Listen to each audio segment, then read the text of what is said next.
आपके व्यक्तित्व का वर्णन कर सकूं इतने मेरे पास शब्द नहीं हैं।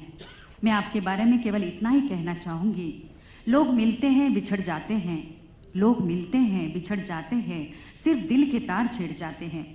यूँ तो हम लेते हैं हजारों नाम, यूँ तो हम लेते हैं हजारों नाम, पर कुछ आप जैसे नाम दिल में उतर जाते हैं।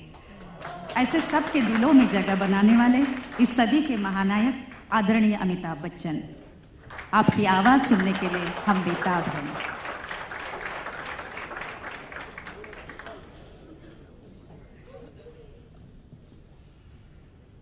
आदरणीय मुख्यमंत्री जी श्री देवेंद्र फडणवीस जी, आदरणीय उद्धव जी, मंच पर उपस्थित सभी महानुभाव, बहुत से महान अतिथिगण यहाँ पर विराजमान हैं, देवियों और सज्जनों, नमस्कार। मैं ऐसा मानता हूँ कि आज के लिए मेरा ये बहुत ही गर्व का अवसर है कि मुझे सरकार ने, महाराष्ट्र की सरकार की तरफ से और म्यूनिसिपल कॉरपोरेशन की तरफ से आमंत्रित किया कि टीबी मुक्त देश का ये जो अभियान है, इसमें मुझे एक ब्रांड एम्बेसडर बनाया जाए। कई ऐसी आयोजनों में मैंने भाग लिया है और मैं ऐसा मानता रहा हूँ हमेशा कि एक नागरिक होने के नाते ये मेरा फ़र्ज़ बनता है, कर्तव्य बनता है कि देश की खातिर मैं ऐसा काम करता रहूँ। जब ये प्रस्ताव मेरे सामने आया एक पत्र के रूप में, उसके बाद मैंने चाहा था कि जितने भी लोग इससे संबंधित हैं वो आकर के मुझसे मिलें और समझाएं कि ये कैसे आयोजित किया जाएगा। और जब उन्होंने बताया मुझे, तो मुझे ज़्यादा समय लगा नहीं अनुमति देने में। और उसकी वजह यह है देवियों सज्जनों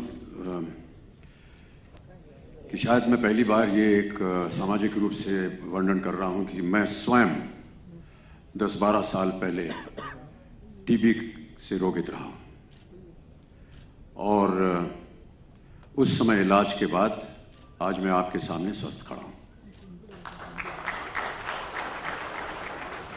और मुझे लगा कि अगर मैं स्वयं टीबी का मरीज हूँ तो कितना आवश्यक हो जाता है कि और जो लोग हैं देश के, उनको भी मैं इस बहुत ही गंभीर बीमारी से मुक्त कर सकूं।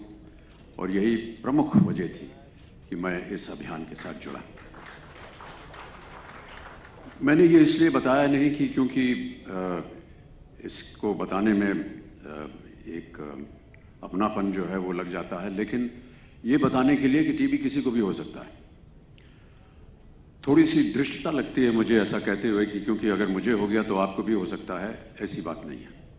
डॉक्टर प्रसाद ने अभी वर्णन किया कि एक ज़माने में इसको कहा जाता था कि ये एक रिच मैन्स डिजीज़ है। और धृष्टता इस बात की है कि शायद आप लोग समझते हो कि हमारी जो श्रेणी है वो इस वर्ग में जाती है, रिच मैन्स डिजीज़ में।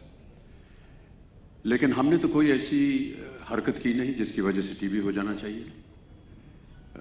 अपने आप को साधन थे, खाने पीने का सामान था, अच्छे वातावरण में रहते हैं, ईश्वर की कृपा रही है। तो कैसे हो गया ये? कहने का तात्पर्य ये है कि हमारे आम जीवन में भी कई ऐसी परिस्थितियां आ सकती हैं जहां पर कोई ऐसा शख्स जो कि टीबी से पीड़ित हो, उससे आपको टीबी हो सकता है। अगर आप ऐसे वातावरण में रहेंगे या जाएंगे जहां पर टीबी हो सकता है, या किसी के पास वहां पर वो दुर्भाग्यवश टीबी से पीड़ित है, तो आपको भी टीबी हो सकता है। दूसरी बात यह कि टीबी का इलाज हो सकता है। पुराने ज़माने में सैनिटोरियम वगैरह में भेज दिए जाते थे, पहाड़ों में जा कर के रहें, एक स्वच्छ वातावरण है, वहाँ पर जा कर के रहेंगे और कुछ महीनों बाद या सालों के बाद लोग टीबी से मुक्त हो जाते थे, वो स्वच्छ हो जाते थे। लेकिन अब इलाज जो है वो शहर में भी हो सकता है। और मैं अपना ही उदाहरण बार बार इसलिए दे रहा हूँ क्योंकि मैं स्वयं भुगता हुआ हूँ, इसलिए कह रहा हूँ। ये सन 2000 की बात है और उस समय मेरा एक कार्यक्रम था टेलीविज़न के ऊपर जिसकी शुरुआत हो रही थी, कौन बनेगा करोड़पति। उसी समय मुझे ये डॉक्टर से पता चला कि मुझे टीबी हो गया है। जो बातें थी जो कि टीबी के साथ संबंधित हैं, उन सब से मैं वंचित रहा और कई बार सोचता था कि कमज़ोरी क्यों हो जाती है, सुबह उठते ही कमज़ोरी क्यों होती है, भूख क्यों नहीं लग रही है, और अचानक ऐसे ही जब टेस्ट वगैरह करवाए तो उसमें से टीबी निकला। लेकिन पूरे कौन बनेगा करोड़पति के कार्यक्रम के दौरान मैं अपना काम करता गया, और ये बताना चाहता हूँ कि उसकी वजह से ऐसा नहीं है कि आपका काम रुक जाएगा। दवाइयाँ आजकल ऐसी बन गई हैं, 10-12 टैबलेट्स, मेरे ख्याल से जितने भी डॉक्टर्स यहाँ पर उपस्थित हैं वो इस बात को मानते होंगे कि 10-12 टैबलेट्स खानी होती हैं प्रतिदिन, और उसके बाद आप स्वयं ठीक हो जाते हैं। मैं ऐसा मानता हूँ कि ये एक ऐसा अभियान है जो हमारे मुंबई शहर के लिए बहुत आवश्यक है। 2 प्रथम डॉक्टर्स यहाँ पर आए, डॉक्टर प्रसाद, डॉक्टर सावंत, उन्होंने बात की मुंबई के डॉक्टरों की और चिकित्सा के बारे में। उन्होंने मेरी जो पीड़ा हुई थी कूली एक्सीडेंट के दौरान उसका वर्णन किया, और मैं कहना चाहता हूँ कि जब मेरा एक्सीडेंट हुआ था तो मेरे पास साधन थे कि मैं विदेश जाकर के अपना इलाज करवा सकूं, लेकिन मुझे पूरा विश्वास था मुंबई के डॉक्टरों और यहाँ की चिकित्सा पर, और मुझे बड़े गर्व के साथ ये कहना पड़ता है कि जो चिकित्सा मुझे किसी और देश में मिल सकती थी वो मुझे यहाँ मुंबई में मिली, और मुझे बड़ा गर्व है इस बात का कि यहाँ के डॉक्टर ने मुझे ठीक किया, स्वस्थ किया, और इस लायक बना कि आज मैं इस अभियान के साथ आपके साथ जुड़ सकूं। बहुत सारी बातें कही गई मेरी लगन के बारे में। हमने देखिए अभी देश को पोलियो मुक्त करवाया, बहुत ही कठिन परिस्थितियां थी, 8 साल लगे इसको। बहुत से लोग का विरोध हुआ, लोगों ने कहा कि ये दवाई जो है ये ठीक नहीं है, इससे पीड़ा और बढ़ेगी, लेकिन मुझे बड़ी खुशी होती है ये सुनकर कि आज भारत जो है वो पोलियो मुक्त है, और हमें इसे मुक्त रखना है। आसपास के देशों में अभी भी पोलियो है, हमारे जितने भी पड़ोसी देश हैं वहाँ पर अभी भी पोलियो है, और कई बार ऐसा हो सकता है कि वहाँ से इन्फिल्ट्रेशन की वजह से पोलियो वापस यहाँ आ सकता है, तो हमें अपने आप को ध्यान रखना चाहिए। टीबी एक ऐसी बीमारी है जिसको हम चाहते हैं कि कम से कम मुंबई जो है वो मुक्त रहे, पूरा देश जो है वो मुक्त हो जाए ट्यूबरकुलोसिस से। डॉक्टर प्रसाद ने बात की कि वो फिल्म इंडस्ट्री और जितने भी उद्योगपति हैं यहाँ के, वो एक प्रण करें कि किसी न किसी तरह एक स्लम एरिया को अडॉप्ट किया जाए। मैं उनको आग्रह करूँगा कि वो मुझे अगर बताएं कि किस तरह से ये कार्यक्रम किया जा सकता है, तो न केवल मैं स्वयं अपने व्यक्तिगत रूप से बल्कि अपने फिल्म इंडस्ट्री के जितने भी मेरे साथी हैं उन सब से मैं आग्रह करूँगा कि वो एक स्लम को अडॉप्ट करें। उसके बारे में क्या क्रिया करनी होगी, किस तरह से वो किया जा सकेगा, वो आप अगर हमें बताएंगे तो मैं अवश्य इसमें लग जाऊँगा। मैं केवल आश्वासन दे सकता हूँ कि जितनी लगन के साथ मैंने अपनी फिल्म उद्योग में और फिल्म इंडस्ट्री में काम किया, उतनी ही लगन के साथ, बल्कि उससे ज़्यादा लगन के साथ मैं इस अभियान में अपना योगदान दूंगा और काम करूंगा। ये जो चर्चा हुई हमारे स्लोगन की कि टीबी हारेगा देश जीतेगा, मेरा ऐसा मानना है कि देश तो जीत चुका है, टीबी ज़रूर हारेगा। धन्यवाद। धन्यवाद बच्चन जी। महाराष्ट्राला जी सुसंस्कृत राजकारणाची परंपरा लाभली आहे, त्या सुसंस्कृत परंपरेचे शिलेदार असलेले, जागतिक दर्जाचे व्यंगचित्रकार स्वर्गीय बाळासाहेब ठाकरे यांचे सुपुत्र असलेले, तेवढ्याच उत्तुंग प्रतिभेचे छायाचित्रकार असणारे, कलंदर कलाकाराचं मन असलेले शिवसेना पक्षप्रमुख माननीय उद्धव ठाकरे, गड किल्ल्यांवर प्रेम करणारे, निसर्गात रमणारे, जीवनात आनंद घेणारे आणि आनंद वाटणारे, गोरगरिबांच्या मुलांना आधुनिक शिक्षण घेता यावं यासाठी मुंबई महानगरपालिकेच्या शाळांमध्ये व्हर्च्युअल लर्निंग सारखा अभ्यासक्रम ठेवण्यासाठी आग्रह धरणारे दूरदृष्टी नेता अशी ओळख असलेले, मराठी माणूस आणि मराठी अस्मिता यांना जागतिक परिमाण मिळवून देणाऱ्या शिवसेनेसारख्या बलाढ्य संघटनेची ओळख जागतिक स्तरावर करून देणाऱ्या स्वर्गीय बाळासाहेबांचा वारसा तितक्याच समर्थपणे पेलणारे शिवसेना पक्षप्रमुख माननीय उद्धव ठाकरे यांना मी विनंती करते की त्यांनी मार्गदर्शन करावं।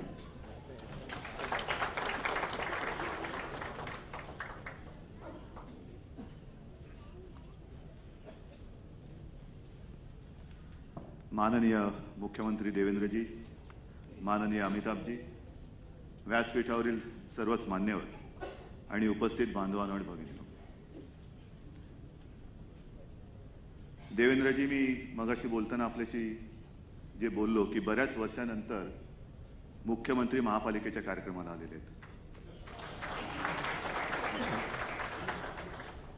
आधीच्या मुख्यमंत्र्यांबद्दल मला काही बोलायचं नाही, पण मला खात्री आहे की ज्या वेळेला मुख्यमंत्री स्वतः एखाद्या कार्यक्रमाला येतात तेव्हा केवळ मुख्यमंत्रीच नव्हे तर संपूर्ण राज्य सरकार या कार्यक्रमाला एक समर्थन द्यायला किंवा वरद हस्त द्यायला म्हणून येतात, आणि म्हणून मी आपलं स्वागत करतोय. अमिताभजींबद्दल काय बोलायचं, त्यांनी तर नुसतं बोलून नाही तर करून सुद्धा दाखवलेलं आहे. आणि महापौर आपण जे बोललात कि 2013-23 जनवरी जो बाला साहब का जन्मदिन होता है, अमिताभ जी आप आए थे और आप उस वक्त आपने कहा था कि यदि मेरा आवाज़, यदि मेरा चेहरा आपके किसी भी उपयोग में आ सके तो मैं तैयार हूँ. बहुत सारे लोग ऐसे होते हैं कि जो बोलते हैं और बाद में चले जाते हैं, फिर अगर फोन किया जाता है तो पता नहीं कहाँ. पण म्हणून आपण महानायक आहात की आपण आपलं कर्तव्याला विसरलेलं नाही आहात. एक आवाज किंबहुना काही आवाज असे असतात, काही चेहरे असे असतात की जे आपल्या आयुष्यामधले कळत नकळत एक घटक होऊन जातात. एखादी गोष्ट त्या आवाजात ऐकल्याबरोबर जो आवाज सांगतो ते आपल्याला करावंसं वाटतं, जो चेहरा बोलतोय ते आपल्याला ऐकावंसं वाटतं, आणि त्यातला अमिताभजी आपला एक आवाज आहे, आपला एक चेहरा आहे. आणि म्हणून पोलिओमुक्त आपला देश होऊ शकला. आणि मला खात्री आहे की ज्या एका तळमळीने आपण क्षयमुक्त आपला देश करण्यासाठी पुढे आलेला आहात, सगळेजण एकत्र आलो तर देश नक्कीच जिंकेल. देश जितेगा, टीबी हारेगा, का नाही, त्याच्यासाठी सगळेजण आले पाहिजेत. आपण जगदीश जी आपने कहा कि जो आह्वान किया फिल्म इंडस्ट्री के लिए, चला आम्ही पण एक राजकीय पक्ष म्हणून आमचं कर्तव्य आहे. मुंबई शहरामध्ये जेवढे शिवसेनेचे कार्यकर्ते आहेत ते झोपडी पण असतील, शहरामधले असतील, त्या सगळ्यांना मी एकत्र तर आहेतच, केलेलंच आहेत, पण एकत्र बोलून सांगतो, तुम्ही सांगा काय करायचं. ज्या ज्या वस्तीमध्ये हे आमचे कार्यकर्ते आहेत ते आपला संदेश घेऊन त्या वस्तीतल्या घराघरामध्ये जातील, हे वचन मी तुम्हाला देतोय. सुरुवात केली पाहिजे, कोणीतरी सुरुवात करेल आणि मग काहीतरी होईल. कोई तो काम करेगा, देश ऐसे ही जितेगा, ऐसे नहीं देश जितेगा. देशाला जर जिंकवायचं असेल तर आपल्याला सुद्धा काम करावं लागेल. आणि एक गोष्ट नक्की, अतिशय चांगला असा हा एक चांगलं असं माध्यम आहे, टीव्ही मीडिया आहे, त्याच्यानंतर रेडिओ जिंगल्स केलेले आहेत. खोकला झाल्यानंतर 2 आठवड्यापेक्षा जास्त खोकला राहिला तर तपासणी कराय सांगितलं गेलेलं हे अतिशय महत्त्वाचं आहे. पण त्याचबरोबरीने साधारणतः आपण असं म्हणतो ना, एखादी साथ आल्यानंतर, जसं आता आपल्यामध्ये काय शहरामध्ये म्हणा, राज्यामध्ये, देशामध्ये हवामान असतं, त्या हवामानाप्रमाणे काही साथी येतात आणि त्या हवामान बदलल्यानंतर साथी निघून जातात. पाऊस आला, पावसाच्या नंतर एक मलेरिया आणि डेंग्यू हा एक फार एक मोठा राक्षस असतो. काय करायचं? अनेकदा आपल्याला असं वाटतं की अरे ह्या सगळ्या गोष्टी सगळ्या गलिच्छ वस्तीमध्ये होत असतील. मलेरिया गलिच्छ वस्तीमध्ये होत असेल, डेंग्यू, लोकांचा विश्वास बसत नाही की स्वतःच्या घरामध्ये सुद्धा अगदी किती पॉश घर असलं तरी त्या घरातल्या फ्लॉवर पॉटमध्ये डेंग्यू डासाच्या आळ्या होतात, हे आपण मानायलाच तयार होत नाही. काहीतरी भ्रामक आपले समज असतात. फेंगशुई म्हणून आपण ठेवतो, फ्लॉवर पॉट म्हणून ठेवतो, पण अनेकदा असं दिसतं की त्या फेंगशुईसाठी ठेवलेल्या पाण्यामध्ये सुद्धा, त्या बांबूमध्ये सुद्धा नशिबासाठी असतं. म्हणजे ते फेंगशुईमुळे नशीब फळफळतं. नशीब फळफळतं की नाही मला माहित नाही, पण डेंग्यू नक्की होतो. डेंग्यू नक्की होतो. म्हणून मी त्याला म्हटलं, त्याला फेंगशुईच्या ऐवजी डेंगशुई म्हणा. डेंगशुई नाही आहे, पण हे आपण विश्वास ठेवायला तयार नसतो. पण ते एकदा लोकांसमोर आल्यानंतर अरेच्छा असं आहे, आणि मग सगळे खडबडून जागे होतात. तर तसं टीव्हीसाठी सुद्धा आयुक्त महोदय आपण काय करायला हवं, काय करायला नको, याच्या सुद्धा काही सूचना, जसं महापौरताई तुम्ही काही बोललात, तशा सुद्धा गोष्टी आल्या पाहिजेत की काय करायला हवं, काय करायला नको, काय टाळायला पाहिजे आणि काय करायला पाहिजे. तर हा लढा जो आहे हा सगळ्यांचा आहे. केवळ महापालिकेची जबाबदारी महापालिकेने पार पाडली पाहिजे, आणि एखादी गोष्ट नाही झाली किंबहुना डेंग्यू झाला, महापालिका काय करते? अरे महापालिका करते ना, काय करायचं ते करते. पण शहरातला प्रत्येक नागरिक हा लढा, जैसे अमिताभ जी आपने कहा कि टीबी किसी को भी हो सकता है, जैसे आपने खुद का उदाहरण दिया, वैसे सबने एक मानना चाहिए कि लड़ाई मेरी भी है, माझी पण लढाई आहे. मी सुद्धा जर लढलो नाही तर देशाचं सोडा, पण माझी वस्ती सुद्धा टीबी मुक्त होणार नाही. आणि म्हणून मला असं वाटतं की आपण सगळ्यांनी एक शपथ घेतली पाहिजे, आणि ही शपथ हीच असली पाहिजे की माझ्याकडनं तुम्ही मला सांगा मी काय करायला पाहिजे, ते मी केल्याशिवाय राहणार नाही. आणि असं जर का आपण एकत्र आलो तर मला असं वाटतं ही जी आपण जिंकणारी लढाई आहोत ती लवकरात लवकर जिंकू. आणि त्याच्यासाठी म्हणून शिवसेना पक्षप्रमुख म्हणून जी जबाबदारी घ्यायची तुम्ही मला सांगाल ती घेतल्याशिवाय मी राहणार नाही, एवढंच वचन देतो. जय हिंद, जय महाराष्ट्र. धन्यवाद उद्धवजी. विरोधी पक्षात असताना विधानसभा दणाणून सोडणारे, विरोधकांना पळताभुई थोडी करून सोडणारे आणि पूर्णपणे सर्वस्व झोकून देऊन काम करणारे, हिंदुस्थानातील राजकारणातले भीष्माचार्य आदरणीय अटल बिहारी वाजपेयी यांना देखील ज्यांच्या भेटीची ओढ लागली होती असे पंतप्रधान आदरणीय नरेंद्र मोदी यांनी यांचं कौतुक देवेंद्र हे नागपूरने महाराष्ट्राला दिलेले रत्न आहे अशी केली ते आदरणीय मुख्यमंत्री देवेंद्र फडणवीस. एक अत्यंत अभ्यासू, सुसंस्कृत, विद्वान, विनयशील, प्रसन्न व्यक्तिमत्व आणि तरुण मुख्यमंत्री अशी ओळख असणारे, पारदर्शी आणि लोकांना आपलं वाटेल असं सरकार देण्याचा निर्धार करणारे आणि त्या दृष्टीने वेब पोर्टल आणि आपलं सरकार हे मोबाईल ॲप्लिकेशन सुरू करून जनतेच्या मनात विश्वास निर्माण करणारे, राज्याला प्रगतीपथावर नेणारे माननीय मुख्यमंत्री देवेंद्र फडणवीस. मी त्यांना विनंती करते की त्यांनी मार्गदर्शन करावे.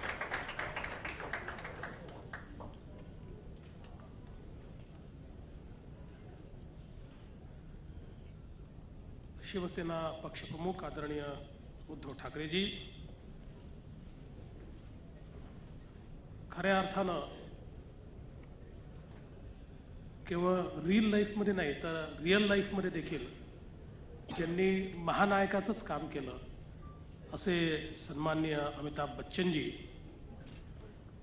महापौर स्नेहल आंबेकरताई, आमच्यासोबत स्वास्थ्य मंत्री म्हणून काम करणारे डॉक्टर दीपक सावंतजी, राज्यमंत्री राम शिंदेजी, डॉक्टर जगदीश प्रसादजी, अलकाताई केरकरजी, आमच्या सचिव सोनिक मॅडम, श्री कुंटेजी, या ठिकाणी उपस्थित आशिष शेलारजी, प्रभूजी, सर्वच प्रामुख्याने आज उपस्थित झालेले अनुराग ठाकूरजी, सर्व प्रमुख अतिथी आणि उपस्थित सर्व भगिनी आणि बंधूंनो, टीबी हारेल आणि देश जिंकेल, टीबी हारेगा और भारत जीतेगा या मोहिमेची सुरुवात आज या ठिकाणी महानगरपालिकेने केली. त्याबद्दल मी महापालिकेच्या महापौर, उपमहापौर आणि सर्व पदाधिकाऱ्यांचं मनपूर्वक अभिनंदन करतो.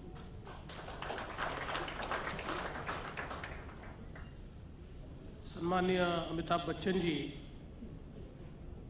यांनी एखादी मोहीम हातामध्ये घेतली की ती यशस्वी होतेच. परवा स्वच्छ भारत अभियानाकरता अमितजींनी एक दिवसभराचा कार्यक्रम केला आणि टॉयलेट्स बनवण्याकरता संपूर्ण भारताला त्यांनी साथ घातली आणि एका दिवसामध्ये 281 कोटी रुपये हे त्या ठिकाणी जमा झाले आणि त्यानंतर रोज तो पैसा जमा होतोच आहे.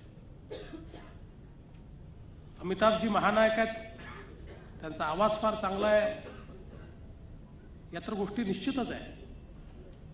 उद्धवजींनी सांगितली गोष्ट खरी आहे की अमिताभजींनी एखादी गोष्ट म्हटल्यानंतर ती करावीशी वाटतेच, पण मला असं वाटतं की त्याच्या पाठीमागे त्यांचं आत्मबल देखील आहे.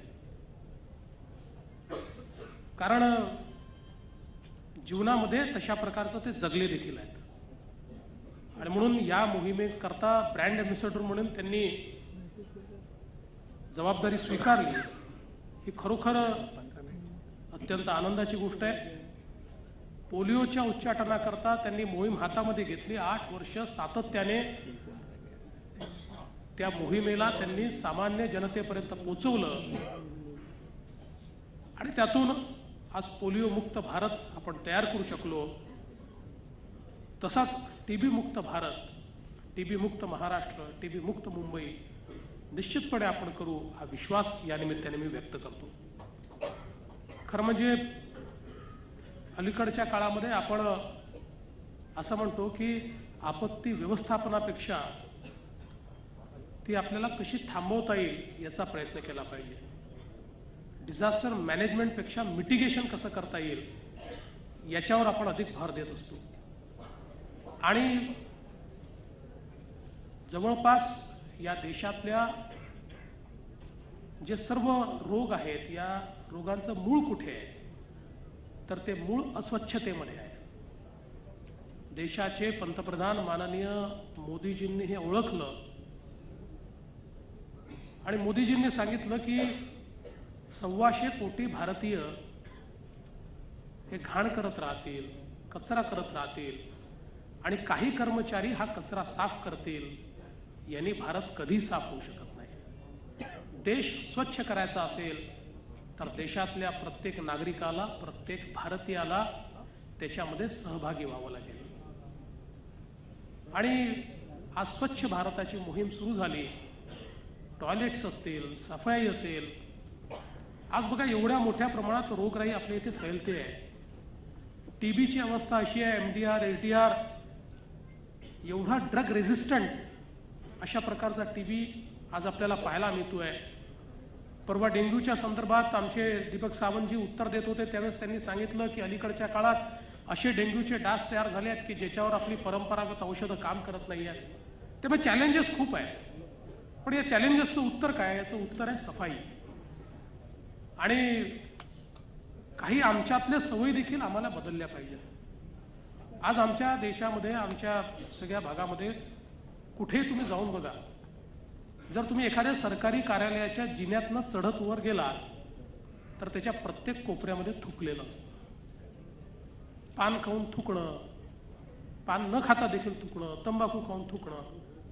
आज या थुंकीमुळे एवढ्या मोठ्या प्रमाणात या जीवाणूंचं, विषाणूंचं कॅरियर म्हणून ही थुंकी काम करते. खूप मोठ्या प्रमाणात ही रोगराई फैलवते. आणि आम्ही लोक इतके हुशार आहोत. काही लोकांनी हुशारी केली आणि त्यांनी ठरवलं की थुंकी बंद कशी करायची, तर मग जिन्यांमध्ये देवांचे टाईल्स लावून दिले की देवाच्या टाईल्स लावल्या तर कमीत कमी जिने ठीक राहतील. पण थुकणारे इतके हुशार निघाले की त्या 2 टाईल्सच्या मध्ये जेवढी जागा मिळाली त्यात थुकले. त्यामुळे हा शेवटी आपली सवय जोपर्यंत आपण बदलणार नाही, आपल्याला मनातनं वाटलं पाहिजे ही लढाई आपली आहे. या देशाला स्वच्छ करणं हे आपलं काम आहे. देश निर्मळ झाला पाहिजे, स्वच्छ झाला पाहिजे, ही आपली जबाबदारी आहे. आणि त्याच्यामध्ये मी स्वतः जे जे करू शकेल ते मी करीन, ही भावना एकदा भारतीयांच्या मनामध्ये तयार झाली. आणि म्हणून मला असं वाटतं की या मोहिमेचा सगळ्यात मोठा जर फायदा कुठला होणार असेल तर त्यातनं जागृती होणार आहे. अशा प्रकारच्या रोगांवर ज्याप्रमाणे औषध हा इलाज आहे, त्याहीपेक्षा मोठा इलाज जागृती आहे. आणि जाणीव जागृतीतनं एकदा समाज जागृत झाला की तो समाजच अशा प्रकारच्या रोगांना थांबवण्याचं काम करतो. आणि म्हणून याच सहभागितेकरता मला असं वाटतं की अमितजींचा एक फार मोठा या ठिकाणी रोल असणार आहे. मी उद्धवजींचे देखील आभार मानेन की त्यांनी देखील जबाबदारी स्वीकारलेली आहे. आणि उद्धवजी, महाराष्ट्र सरकारच्या वतीनं मी आणि दीपक सावंत आम्ही आपल्याला निश्चितपणे या ठिकाणी सांगतो की येत्या काळामध्ये या आरोग्याच्या क्षेत्रामध्ये अतिशय आमूलाग्र बदल आम्ही करू आणि आपली आरोग्य सेवा ही सामान्य जनतेपर्यंत पोचेल. आमची आरोग्य सेवा ही एखादा डिसीज झाल्यानंतर केवळ त्याची केअर घेणारी नाही, तर तो डिसीज होऊ नये म्हणून तशा प्रकारच्या उपाययोजना करणारी देखील असेल. आणि शेवटच्या माणसापर्यंत उपचार पोचला पाहिजे अशा प्रकारची डिलिव्हरी सिस्टीम या आरोग्य सेवेमध्ये आम्ही निश्चित तयार करू, हा विश्वास आजच्या प्रसंगी मी देतो. पुन्हा एकदा मुंबई महानगरपालिकेचं अभिनंदन करतो, अमितजींचं मनपूर्वक अभिनंदन करतो. आणि अमितजी, आपण अशाच प्रकारे या देशकार्यामध्ये, या समाजकार्यामध्ये अग्रसर राहावं अशी आपल्याला मी विनंती करून मी या ठिकाणी माझं बोलणं संपवतो. आणि जरूर आपला देश जिंकेल आणि टीबी हरेल हा विश्वास व्यक्त करून माझं बोलणं संपवतो. धन्यवाद. धन्यवाद साहेब. यानंतर व्यासपीठावरील मान्यवरांचा स्मृतिचिन्ह देऊन सत्कार होईल. मी माननीय महापालिका आयुक्त सीताराम कुंटे यांना विनंती करते की त्यांनी मान्यवरांचा सत्कार करावा. सर्वप्रथम माननीय मुख्यमंत्री देवेंद्र फडणवीस,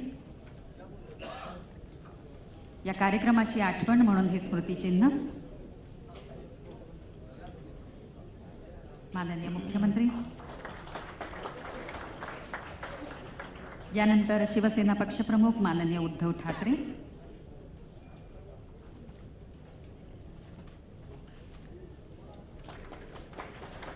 सुपरस्टार आणि क्षयरोग नियंत्रण मोहिमेचे सदिच्छा दूत आदरणीय अमिताभ बच्चन,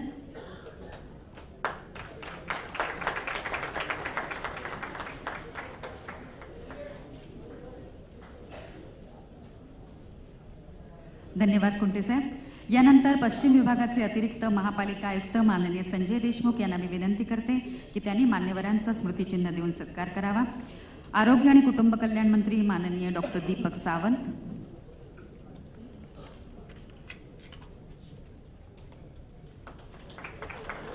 गृह, पणन, सार्वजनिक आरोग्य, पर्यटन राज्यमंत्री माननीय राम शिंदे,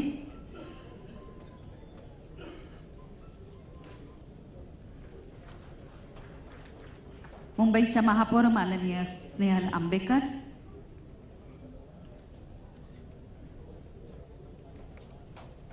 माननीय उपमहापौर अलका केरकर,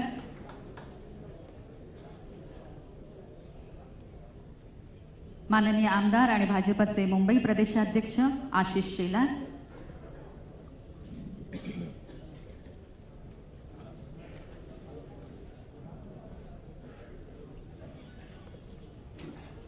केंद्र शासनाच्या आरोग्य आणि कुटुंब कल्याण विभागाचे महासंचालक डॉक्टर जगदीश प्रसाद,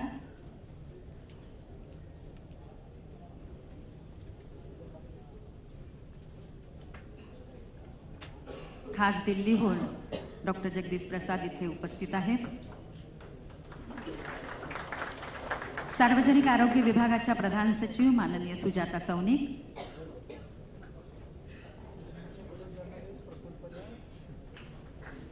महापालिका आयुक्त माननीय सीताराम कुंटे.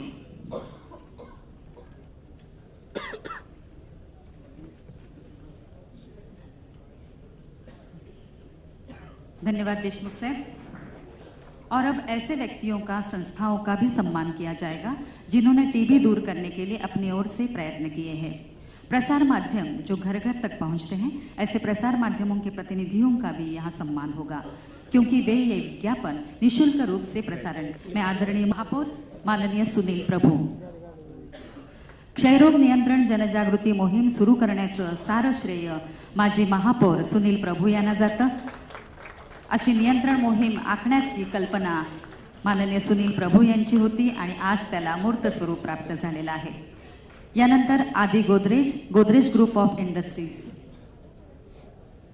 त्यांचे प्रतिनिधी कोण असतील तर त्यांनी कृपया सत्कार स्वीकारावा. नरगिस मिस्त्री इथे उपस्थित आहेत, त्या सत्कार स्वीकारतायत.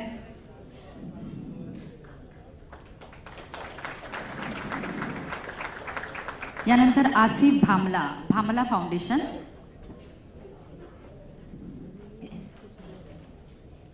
अनेक सेवाभावी संस्थांनी या मोहिमेला हातभार लावलेला आहे. आसिफ भामला, मारुती सुझुकी इंडिया, त्यांचे प्रतिनिधी इथे उपस्थित नाहीत पण त्यांचंही योगदान आहे. भूषण कुमार टी सिरीजचे भूषण कुमार, आनंद जैन झी टीव्ही. यानंतर मी माननीय अमिताभ बच्चन यांना विनंती करते की त्यांनी सत्कार करावा. गौरव बॅनर्जी स्टार प्लस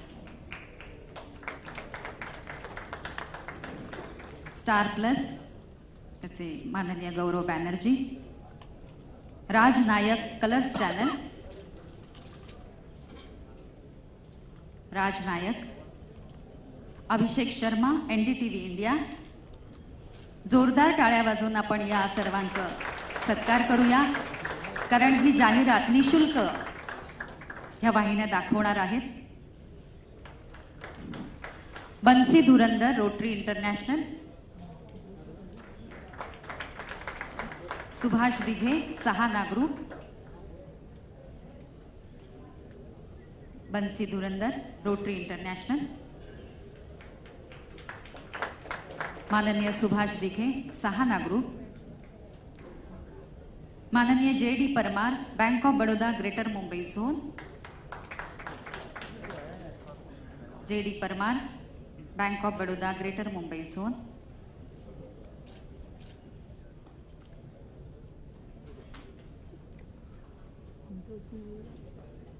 यानंतर मी माननीय उद्धव ठाकरेजींना विनंती करते की त्यांनी मान्यवरांचा सत्कार करावा। Sharvan Guleria, R Mall Developers, माननीय शरवण गुलेरिया।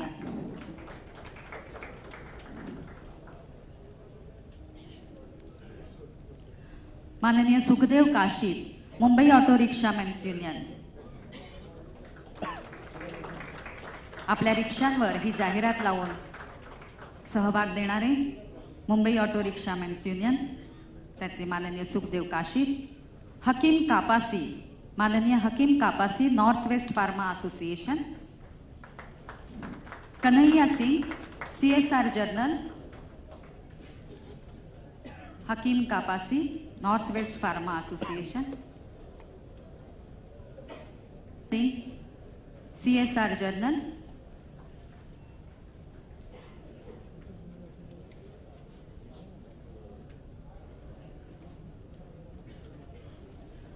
माननीय योगेश राधाकृष्णन, M ट्यून्स।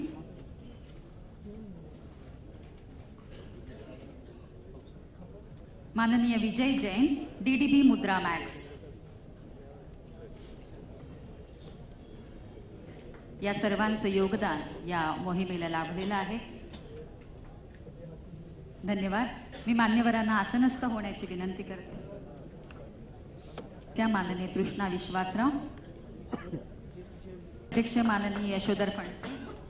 आणि आज देखील त्यांनी इथं उपस्थित राहून आपला इथं पाठबळ दिलेला आहे, त्याबद्दल मी त्यांचा अत्यंत आभारी आहे। आज इथं दिल्लीवरून मिनिस्ट्री ऑफ फॅमिली अँड वेलफेअरचे Shri doctor Jagdish Prasad, director general health services इथे उपस्थित आहेत। त्यांनी देखील त्यांच्या व्यस्त कार्यक्रमामधून दिल्लीवरून इथं येऊन सहकार्य केलेलं आहे। ते Bill and Melinda Gates foundation, ज्यांनी आर्थिक आणि नैतिक असं दोन्ही पाठबळ या कार्यक्रमाला आपल्याला दिलेलं आहे, त्यांचा मी अत्यंत आभारी आहे। WHO या कार्यक्रमाला ज्यांचे सहकार्य लाभले तसे आमचे अनेक ग्लोबल पार्टनर्स आज इथे उपस्थित आहेत, त्यांच्या सर्व प्रतिनिधींचा मी मनपूर्वक आभार मानतो। माननीय श्री अमिताभजी बच्चन संपूर्ण असं पाठबळ देऊन आज आमच्या सर्वांचा मनोबल उंचावला आहे। प्रिंट मीडिया आहे, यांनी देखील आज इथं जे सहकार्य दिलं आणि या कार्यक्रमासाठी ज्यांनी इथं सहकार्य केलेलं आहे प्रत्येकाचे नावं घेणं मला वेळेअभावी शक्य होणार नाही, परंतु सर्वांचे मी मनापासून आभार मानतो आणि आपल्या सर्वांच्या सहकार्याने आणि पाठबळाने हा कार्यक्रम आम्ही नक्की यशस्वी करू असं आश्वासन मी आपल्याला या प्रसंगी देतो। धन्यवाद। धन्यवाद देशमुख साहेब। यानंतर याच ठिकाणी पत्र परिषद होईल। सर्व मान्यवरांनी कृपया गोंधळ करू नये। इसी जगह पत्र परिषद होगी। पत्रकारों से अनुरोध है, मान्यवरों को विनती है कि वो भोजन का आनंद लें।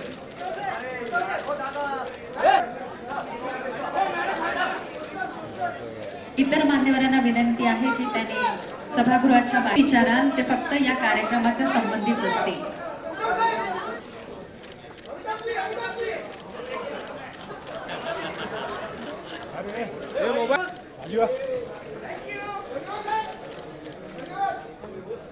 Thank you. If any media person wants to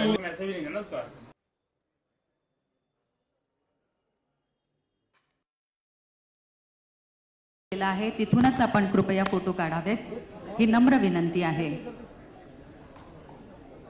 Brihanmumbai महानगरपालिका पुनः एक बार शब्द सुमनों से स्वागत।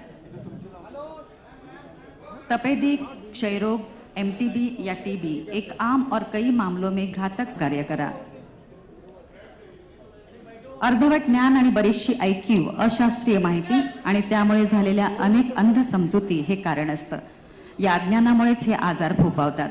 साहजिकच याबाबत काही माहिती घेऊन या अंधश्रद्धा दूर करायला हव्यात, यासाठीच आयुक्त माननीय सीताराम कुंटे।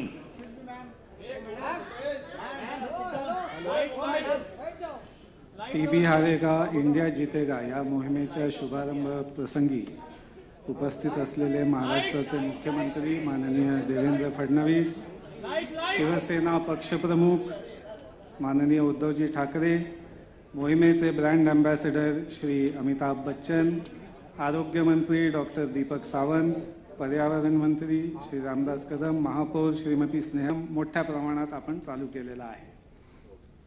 याच्यामध्ये जी काही आपण याच्यामध्ये जे काही आपण पावलं उचललेली आहे त्यामध्ये आपण पाहिलं तर मॅनपॉवर वाढवण्याचा आम्ही प्रयत्न केलेला आहे. MDR आणि XDR TB-साठी डायग्नोस्टिक टेक्निक्स आणि डायग्नोस्टिक जे काही साहित्य आहे ते आम्ही आणून 6 जीन एक्सपर्ट लॅब आम्ही महापालिकेच्या रुग्णालयांमध्ये स्थापन केलेले आहे आणि सेकंड लाईन ऑफ इन्व्हेस्टिगेशन त्याची देखील आम्ही सोय केलेली आहे. त्यानंतर वेगवेगळे डायग्नोस्टिक टेक्निक्स आम्ही स्केल अप करण्याचा प्रयत्न केलेला आहे. आम्ही World Health Organization, Tata Institute of Social Sciences आणि मेडिसिन सॅन्स फ्रंटियर्स या 3 संघटनांसोबत देखील कोलॅबोरेशन केलेलं आहे. याशिवाय मला सांगायला आनंद वाटतो की कॉर्पोरेट सेक्टरने देखील त्यांच्या CSRच्या माध्यमातून मोठ्या प्रमाणावर आम्हाला मदत दिलेली आहे.